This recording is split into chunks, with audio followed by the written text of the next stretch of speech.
दर्शकवृन्द नमस्ते। कार्यक्रम समृद्धि बहसमा यहाँलाई हार्दिक स्वागत गर्दछु। म नवीन काफले। विश्वभर फैलिएको कोरोना भाइरस र गत चैत्र 11 गतेबाट नेपाल सरकारले जारी गरेको लकडाउनका कारण नेपालको उद्योग व्यवसाय र अर्थतन्त्र प्रत्यक्ष रूपमा प्रभावित बन्न पुगेको छ।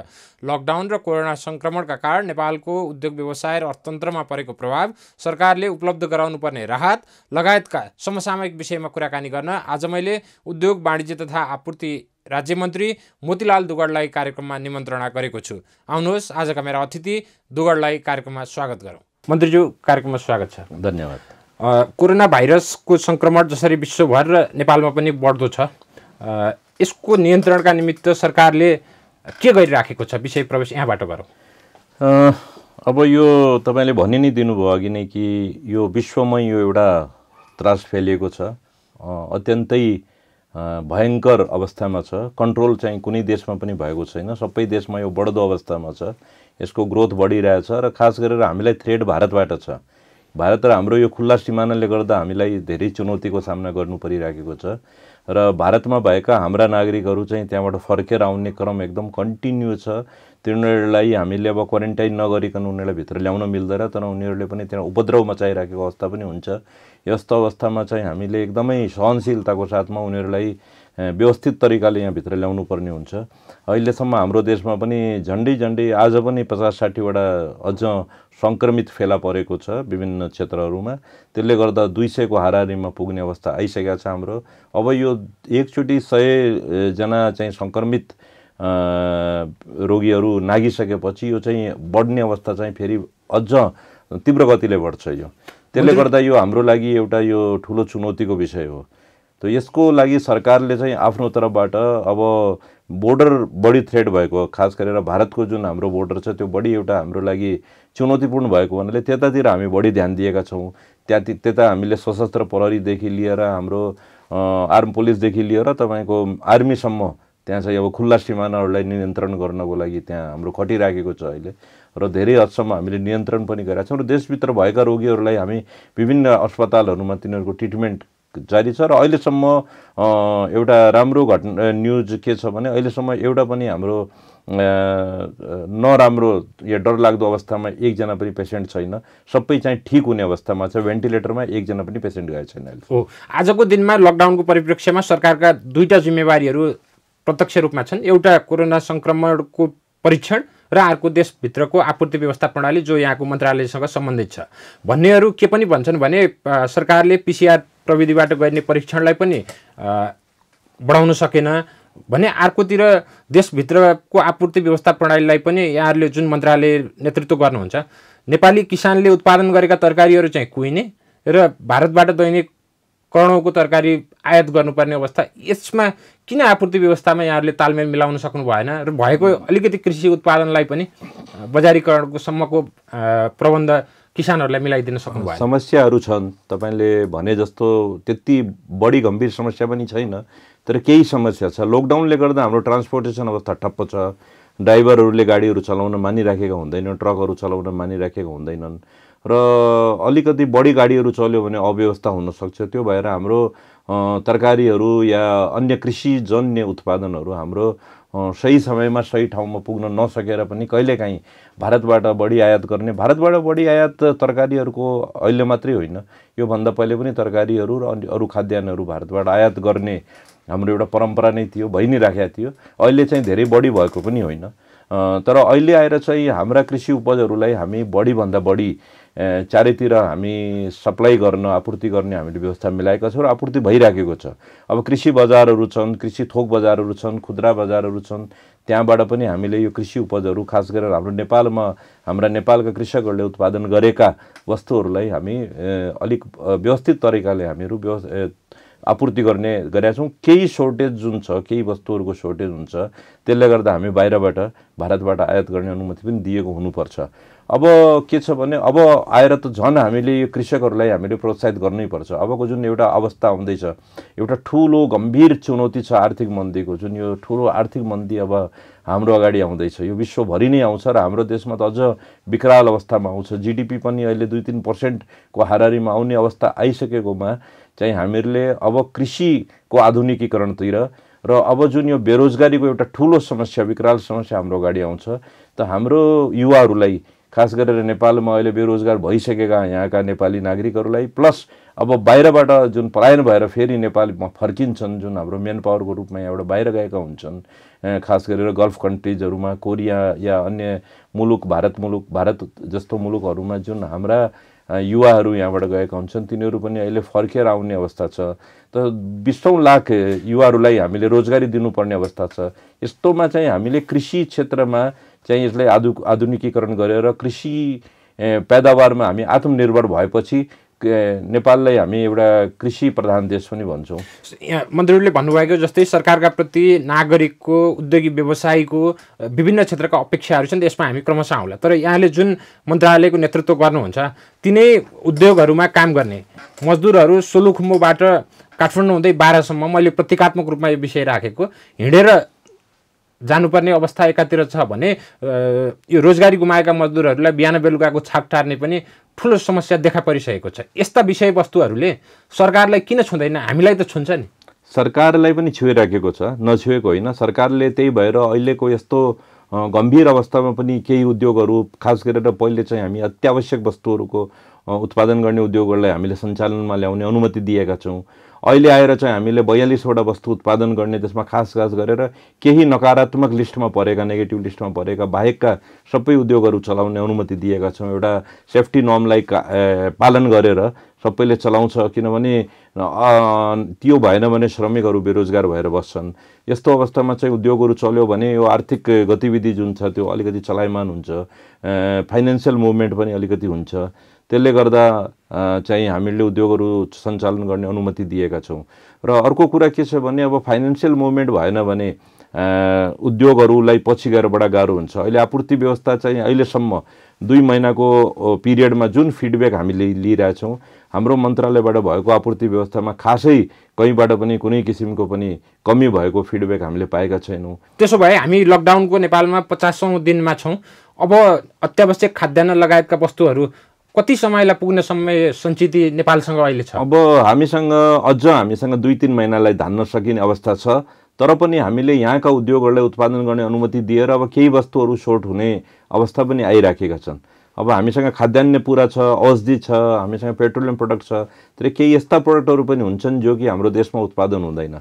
हामी अन्य कन्ट्रीहरूबाट पनि हामी निर्भर छौँ, भारतबाट आउने, चाइनाबाट आउने, अरू मुलुकबाट, तेस्रो मुलुकबाट आउने पनि छन् र केही हाम्रा उद्योगहरूले उत्पादन गरेका वस्तुहरूमा पनि हामी निर्भर छौँ। अब त्यो बिस्तारै त्यो हाम्रो स्टकहरू हामीसँग इन्भेन्ट्रीहरू घट्दै गइराखेको छ।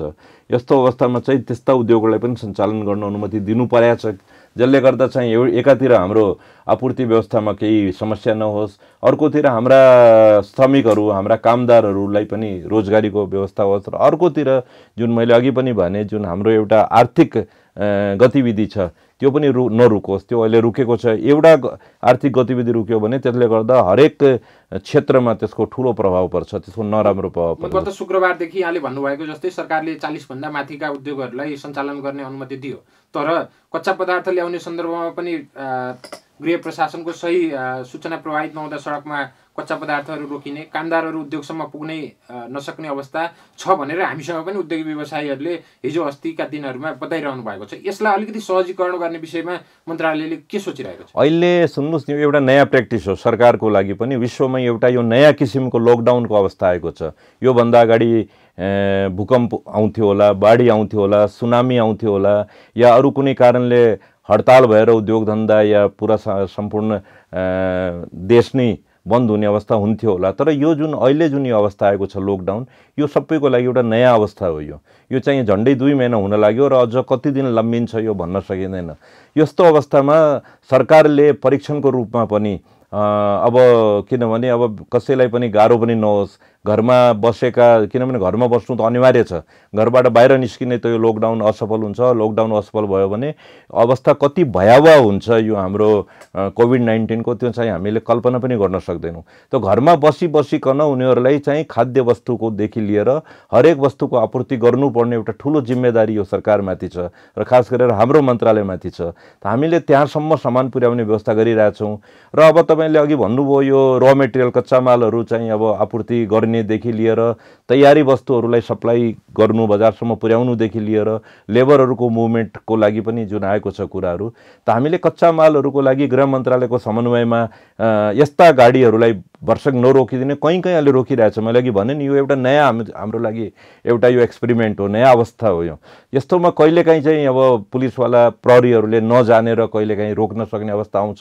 तर हाम्रो सिडिओलाई, प्रशासनलाई र प्रदेश सरकारदेखि लिएर स्थानीय सरकारलाई हाम्रो इन्स्ट्रक्सन छ, निर्देशन छ कि यस्ता उद्योगहरूलाई नरोक्ने, जो पोजिटिभ लिस्टमा छन् अहिले, र यिनीहरूको तयारी माल पनि बजारसम्म पुर्याइदिने, बजार खुलाउने पनि अब एउटा अवस्था आउँछ। त्यसको लागि पनि हामीले एउटा समय तोकिदिएका छौँ। यति बजेदेखि यति बजेसम्म बजार खुल्ने, बजारमा बिक्री वितरण हुन पाउने, डिपार्टमेन्ट स्टोरको पनि एउटा समय तोकिदिएको छ। सेफ्टी नर्म पुरा गरेर उनीहरूले पनि बजार आफ्नो व्यवसाय सञ्चालन गर्न पाउने, जसबाट कि उत्पादित वस्तु बिकोस्। र अहिले सबभन्दा पहिले बढी हामीले प्रोत्साहित गरेका छौँ जुन यो अनलाइन बिजनेस गर्ने जुन व्यवसायीहरू छन्, यो अहिले सयौँको सङ्ख्यामा चाहिँ यिनीहरूले अनलाइन अर्डर लिन्छ र घर दैलोसम्म यिनीहरूले त्यो वस्तुको डेलिभरी दिन्छ। र श्रमिकको जहाँसम्म कुरा छ, श्रमिकको कमसेकम मिनिमम मुभमेन्ट होस्। उनीहरूलाई हामी आफ्नो जुन प्रतिष्ठान छ, हाम्रो आफ्नो जुन उद्योग छ, त्यसभित्रै नै तिनीहरू त्यो हाताभित्रै तिनीहरूको बस्ने खानेपिने व्यवस्था गर्नलाई हामी उद्योगीहरूलाई अनुरोध गरेका छौँ। यदि कसैसँग फ्याक्ट्रीको उद्योगको कम्पाउन्डभित्र बस्ने व्यवस्था छैन भने छेउछाउमा कुनै सामुदायिक भवन या स्कुल या धर्मशाला हायर गरेर भाडामा लिएर त्यहाँ चाहिँ उनीहरूलाई बस्ने व्यवस्था गराइदिनलाई हामीले अनुरोध गरेका छौँ। यसबाट के हुन्छ भने सङ्क्रमणको अवस्था धेरै फैलिँदैन र उद्योग चलाउनको लागि पनि हामीले सेफ्टी मेजरहरूलाई पूर्ण रूपमा पालना गर्न र त्यो पालना भयो कि भएन त्यो अनुगमन गर्नलाई पनि हामी जिल्ला प्रशासन कार्यालयदेखि लिएर हाम्रा सम्बन्धित त्यहाँ क्षेत्रीय कार्यालयहरूलाई पनि हामीले त्यो अनुरोध गरेका छौँ। यो लकडाउनको कारणले नेपालको समग्र उद्योग व्यापार व्यवसाय र समग्र अर्थतन्त्रमा कति प्रभाव र क्षति यसले पार्यो भन्ने विषयमा पनि सरकारले बारम्बार अध्ययन र अनुसन्धान, नेपाल राष्ट्र ब्याङ्क, अर्थ मन्त्रालय र अन्य मन्त्रीज्यूहरूले पनि हामी यसमा अध्ययन गरिराखेका छौँ भन्ने भएको अभिव्यक्तिहरू हामी सुन्छौँ। आखिर यो क्षतिको विषयमा अध्ययन अनुसन्धान गरेर यो राहत प्याकेज जो निजी क्षेत्रले अपेक्षा गरिराखेको छ, आम नागरिकहरूले अपेक्षा गरिराखेको छ, त्यसमा किन ढिलाइ भइराखेको छ? यसमा हेर्नुहोस्, ढिलाइ भइराखेको छैन, क्षतिको आकलन भइराखेको छ। अहिले यति नै क्षति भएको भनेर अहिले चाहिँ एकदम एक्ज्याक्ट डाटा चाहिँ अहिले दिन सकिँदैन, किनभने अहिले त यो भर्खर सुरु भएको, यो 1.5-2 महिना भएको छ। उद्योगहरू बन्द भएका छन्, राजस्व सङ्कलनमा कमी आएको छ, जिडिपी त घट्छ होइन, जिडिपीमा पनि समस्या आउँछ, रेमिटेन्स हाम्रो एकदमै न्यून हुँदै गइराखेको छ। यस्तो अवस्थामा एक्सपोर्ट पनि हाम्रो अहिले बन्द जस्तै छ। यस्तो अवस्थामा हामीसँग फरेन करेन्सीको पनि अभाव हुँदै जान्छ, एक्सचेन्ज करेन्सी हामीसँग हुँदैन र राहत दिएर उद्योग धन्दा, उद्योग व्यवसायीहरूलाई चलाउनु पर्ने हुन्छ। सबभन्दा नराम्रो अहिलेको अवस्था जुन छ त्यो पर्यटन क्षेत्रलाई भएको छ, त्यो सबभन्दा नराम्रोसँग प्रभावित छ। पर्यटन हो, हवाई यातायात हो, अन्य यातायात जुन प्राइभेट सेक्टरका यातायातहरू हुन्छन्, सार्वजनिक सवारी साधनहरू हुन्छन्, उनीहरूलाई पनि समग्रमा धेरै ठुलो समस्या परेको छ। तो यस्तो समयमा सरकारले राहत प्याकेज दिन सुरु गरिदिया छ। अब एकमुष्ट प्याकेज दिने अवस्था किन छैन भने अहिले यो कति लम्बिन्छ, यसको कति नोक्सान हुन्छ त्यो आकलन गर्नमा सरकार लागेको छ। अहिले आएर तुरत्तै चाहिँ अब उद्योग व्यवसायहरूलाई, पर्यटन क्षेत्रका व्यवसायहरूलाई अहिले चाहिँ जति उनीहरूले ब्याङ्कमा ब्याजहरू तिरिराखेका छन् त्यसमा 2% 3%सम्म ब्याज घटाएर लिनलाई चाहिँ राष्ट्र ब्याङ्कको मार्फत यो हाम्रो वाणिज्य ब्याङ्कहरूलाई निर्देशन भइसकेको छ। त्यो बाहेक अब यो तेस्रो त्रैमासिकमा तिर्नुपर्ने जुन ब्याङ्कको ब्याज र अन्य कर्जा भुक्तानीहरूको जुन समय थियो त्यसलाई पनि असाढ मसाढसम्म तानिएको छ। अझ जरुरी पर्यो भने त्यसलाई अझ तान्न सकिन्छ। सरकारलाई दिने ट्याक्सहरू जुन हुन्छ, जस्तो एक्साइज छ, भ्याट छ, आयकरहरू छ, त्यो ट्याक्सहरूको पनि समय सीमा नाघिएको, समय बढाइदिएको छ। त्यस्तै बिजुलीको बिलहरू पनि अब समय, बिजुली टेलिफोनका बिलहरू पनि समयमा तिर्न सकिएन भने त्यसको पनि समय अवधि बढाइएको छ। सरकारले यस्तो किसिमको राहत दिन सुरु गरिसकेको छ, विभिन्न तरिकाले राहत दिइरहेछ र अब अझ चाहिँ समस्याहरू पर्यो भने अझ राहत दिन सरकारले चाहिँ यो गृहकार्य गरिरहेछ। हामी उद्योग मन्त्रालय, वाणिज्य मन्त्रालय, तपाईको अर्थ मन्त्रालय, कृषि मन्त्रालय, ऊर्जा मन्त्रालय, सबै मन्त्रालयहरूको समन्वयमा हामीले यो क्याल्कुलेसन गरेर कुन किसिमको कुन क्याटेगोरीको उद्योगलाई बढी समस्या पर्छ, त्यस्ता उद्योगहरूलाई कतिसम्म राहत दिनुपर्ने हुन्छ, पर्यटन क्षेत्रका उद्योगहरूलाई कति राहतको आवश्यकता हुन्छ, त्यो एकमुष्ट दियौँ भने यो सम्पूर्ण काम सक्यो जस्तो लाग्छ। त्यो होइन। अहिले हामीले के छ भने यो हामी पार्ट गरेर हामीले सहुलियत दिइरहेछौँ। अहिलेसम्म कसैलाई ब्याङ्कको ब्याज, ब्याङ्कलाई तिर्नुपर्ने करहरू, ब्याङ्कलाई दिनुपर्ने जुन रिपेमेन्टहरू छ त्यो अहिले गर्नु परेको छैन। सरकारलाई तिर्नुपर्ने ट्याक्स पनि त अहिले तिर्नु परेको छैन। त्यो भएर यो पनि एउटा ठुलो राहत उद्योगी व्यवसायको लागि हो। हालै अर्थमन्त्रीज्यूले यसको नोक्सानीको सबै व्यवहार सरकारले बेहोर्नुपर्ने भयो भने त्यसका निम्ति कर बढ्छ भनेर दिनुभएको जो अभिव्यक्ति छ त्यसले सामाजिक सञ्जाल लगायतमा ठुलो त्यसको विपक्षमा आम जनमानस तयार भएको जस्तो देखिन्छ। यस्तो कठिन परिस्थितिमा समग्र निजी क्षेत्र र नागरिकका प्रति राज्यले सक्दो राहत हामी उपलब्ध गराउँछौँ भनेर विश्वासमा लिनुपर्नेमा त्यस्तो रुखो बोली चाहिँ सरकारकै मन्त्रीहरूबाट किन आउँछ? होइन, अर्थमन्त्रीज्यूले अब करै बढ्छ भनेर भन्नुभएको जस्तो मलाई लागेन।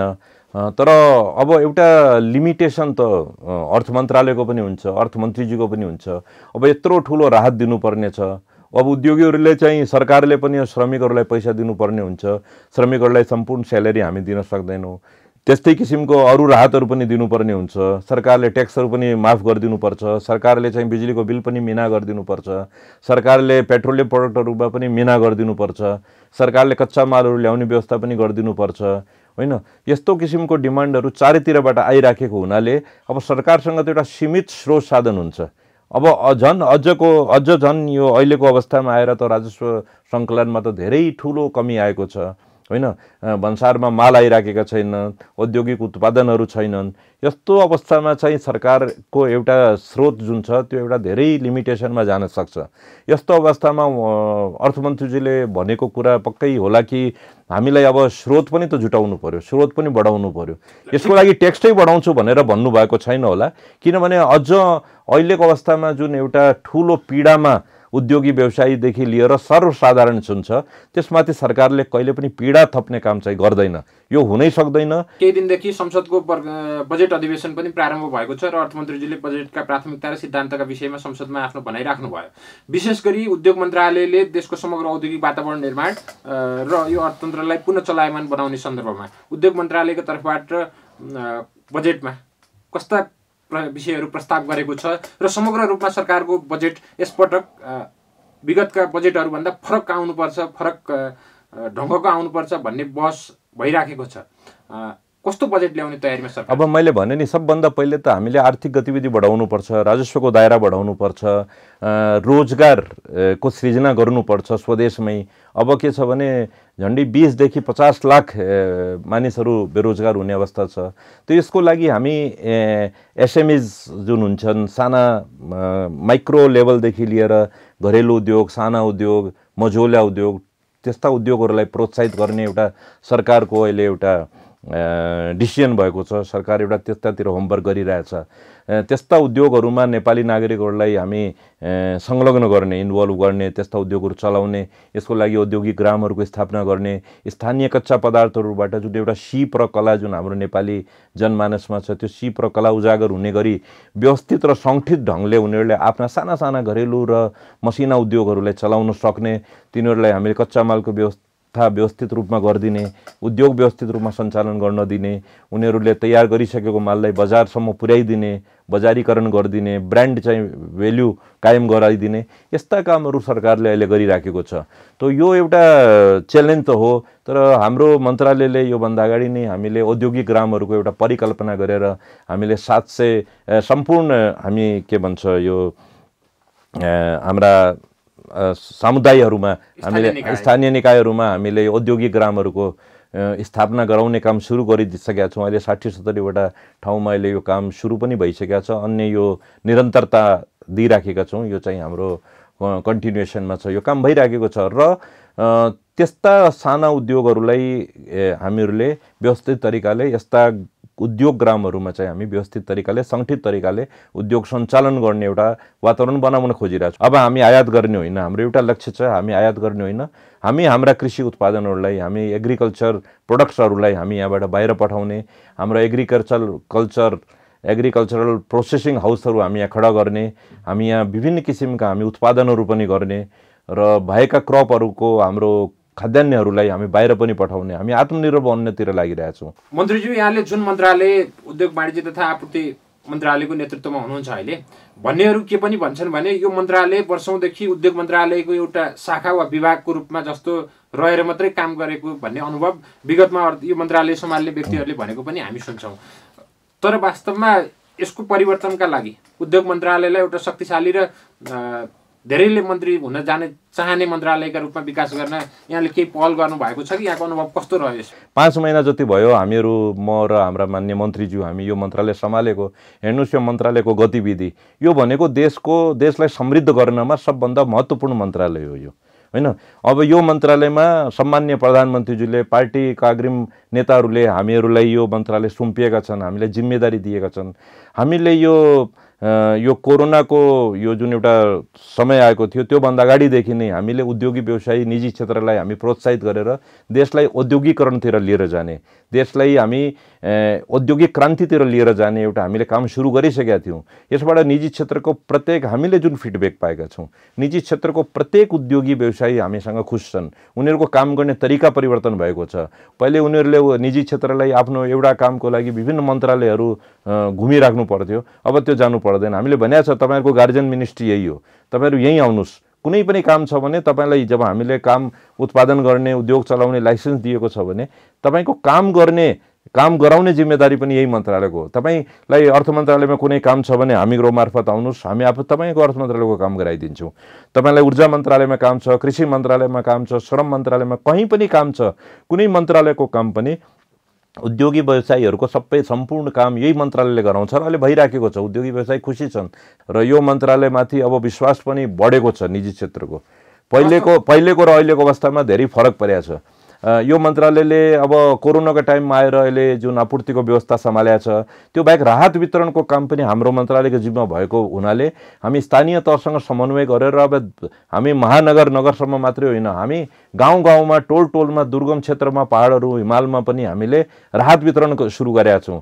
हामीले स्थानीय निकाय, प्रदेश सरकारसँग र विभिन्न सङ्घ संस्था, एनजिओ, आइएनजिओ, मानव अधिकारवादीहरूसँग हामीले समन्वय गरेर हामीले टोल टोलमा, घर घरमा हामीले राहत वितरण गरेका छौँ। हेर्नुहोस्, अहिले कहीँ पनि कुनै पनि नेपाली एक दिन पनि भोको बस्नु नपरोस्, यो उद्देश्यको साथमा हामीले एउटा काम गरेका छौँ। त्यसको चारैतिरबाट सराहना भइरहेछ।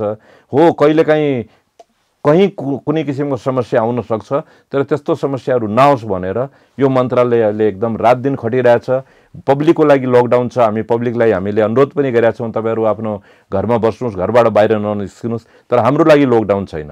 हस्त मन्त्रीज्यू, यो कोरोनाको कारण भएको यो लकडाउनको समयमा राहत प्याकेज लगायतका विषयवस्तुहरू नागरिकलाई उपलब्ध गराउने कुरामा त सरकारको ध्यान दिनु आवश्यक नै छ। त्यसबाहेक यहाँको यो मन्त्रालय सम्हालेको समयमा मुलुकको औद्योगिक र व्यावसायिक वातावरण निर्माणमा नीतिगत सुधार लगायतका चिजमा यहाँसँग आम जनताको अपेक्षा रहेको छ, त्यसमा यहाँ सफल हुन सक्नुहोस्। यहाँलाई यहाँको महत्त्वपूर्ण विचार र समयका लागि नमस्ते। ल, धन्यवाद।